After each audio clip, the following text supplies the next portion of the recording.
They don't care about us. They treat us like dogs. They treat us like animals.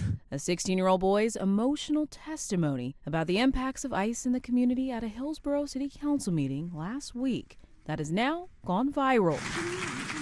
And I hope you guys really do something about it, because I really do want something to change, because I should not live like this as a 16-year-old. I shouldn't be scared. I should be focusing on school, and I can't even focus on school. Manny Chavez says he didn't prepare, and he never knew his words would go so far. But he knew he had to speak up. It's not just about me. What I spoke is not for me. It's for my community.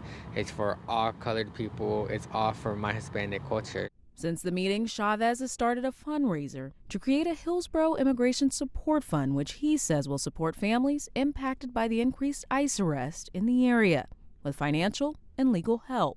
If I was put in a situation where my family, anyone in my family needed help, I would want people to come and help me. So knowing that I could be there for someone else that's dad or mom is going through a lot and is a main provider, I'm glad that I could be there for them and give them anything that would help. And in just 4 days, the fundraiser is nearly at its goal of $26,000. To me, it's really shocking. I've never seen that type of money in my life. So knowing that a bunch of people have donated their hard-earned money to help me support other people is crazy to me. Even though he is only 16 years old and in high school, Chavez says this has given him a new passion and purpose. I feel like this is something I would want to do after school.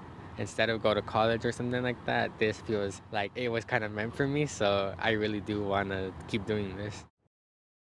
Chaos in Little Village as a neighborhood resists federal agents and their Operation Midway Blitz. An angry crowd gathers after federal officers allegedly detain a young woman near 26 in Kedzie. Border Patrol Commander Greg Bavino was there. He can be seen in the cell phone video with a tear gas canister in his hand. Residents demanded the detained woman's release while in pursuit of their caravan. DHS officials say the Border Patrol agents were conducting immigration enforcement operations when a man driving a black Jeep fired shots at them.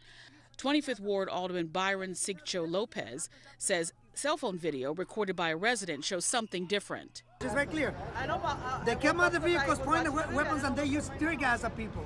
Moments later, a Chicago police officer who had been called to the intersection for crowd control was hit by a car. He was taken to an area hospital. CPD has not updated his condition. More chaos ensues when residents say CPB agents used tear gas to take another person into custody near 26th and Pulaski, all under the watchful eye of the agency's helicopter. It's just been terrible to see what ICE is doing to our communities. We're scared for our neighbors. We're scared for our friends. This afternoon, warning whistles and vehicle horns once again blared as neighbors say federal agents attempted unsuccessfully to detain a man and his 11-year-old niece near 25th and Sawyer.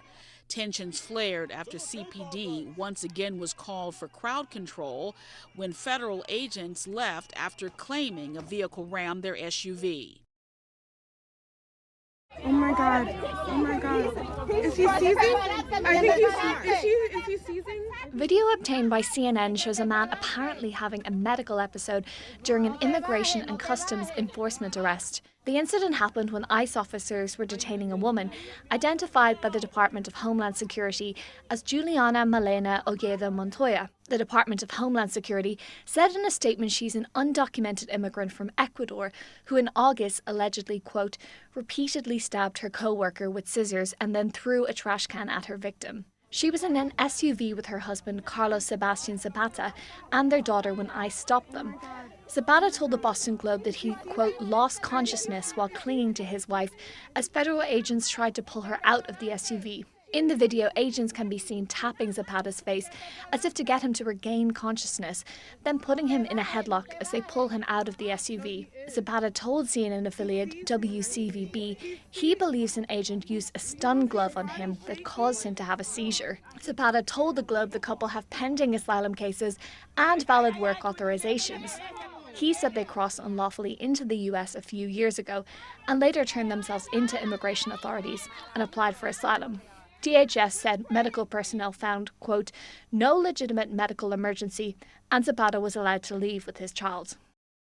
Bring them home! Bring them home! Bring them home! Bring them home! Under the glow of the first snowfall of the year, a couple of hundred people stood outside the Hanley Federal Building in Syracuse Monday night to demand the safe return home of two men, Alex Gonzalez and Jan Hidalgo.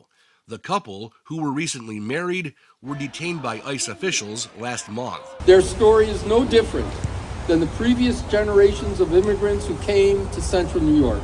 No one should be torn from the people they love for daring to believe in the American promise. And those here say it would be one thing if the two men were bad people, the criminals they were told would be targeted in these detainments. However, friends and co-workers universally describe Alex and Jan as two of the most wonderful people you could meet who were handling their immigration status the right way. When they were detained back in October, it was at a court appointment required for people to become legal. You see them, you had a bad day, they smiled, and your day changed. They were just that type of individuals. It's disrupting our communities. It's not making us safer, it's making us less safe. Alex and Jan have explained their decision to leave Cuba as necessary, fearful of political persecution. They were so touched by this rally, Alex actually called in from his detention center. He's so thankful for everything happening back here at home. We're all here for you. I miss you so much. They say they don't have a way to pay, not even in another life, they don't have a way to pay everything that everybody's been doing for them. So happy to hear their voices. Family and friends say it only further invigorates their desire to be as loud as they can. For Alex and Jan, and for everyone else, they say, going through this. They work, they're contributing to our society, to our economy, and this is wrong. They don't even have a parking ticket, but they're in jail. Bring them home! Bring them home! Bring them home! It's a fight they say they will never give up on, even when Alex and Jan get home, because there are so many others out there who need their support, their voice, their help. The Kenner boat launch in the Lake Town area is typically patrolled by local police. But volunteer activist for Unión Migrante, Rachel Tabor, now fears for people's safety in the area following an ICE raid where more than a dozen people were detained Friday. People are traumatized. Their loved ones who've been here working for years with no criminal record are now in ICE detention. ICE confirmed to WWL that 13 people are in custody. A spokesperson said one person in custody has a removal order issued by an immigration judge and another was previously removed from the U.S. Saturday, Kenner Police Chief Keith Conley explained why his office collaborated with state police and federal agencies to launch the joint operation that was in effect for at least 2 months. We've always had complaints out there, nuisance crimes. It starts off small, everything from traffic to litter to loitering to loud music. And then, we go out there and we police it and we make a presence. But it seems like the activity was escalating into just lawlessness. And when asked why he included ICE in the operation, we brought them in because we knew there was going to be a large amount of Hispanics out there. We have had ICE assist us with some gang activity or some gang affiliations that come through the city. Tabor says the collaboration with ICE is unfair. They racially profile people. They're calling people criminals that have minor sound infractions. They're literally picking up anyone that looks Hispanic and turning them over to ICE. We asked a spokesperson from ICE if any of the people in custody were going through the legal process of obtaining a visa or permanent legal status. Her response was, quote, "Not that I'm aware of," unquote. Chief Conley denied claims that his officers are racially profiling people within the city. I can assure you they're not, but if they have a complaint, they're more than welcome to contact our Internal Affairs, Department of Justice, FBI. We're an open book. Reporting in Kenner, Winston Reed, WWL, Louisiana.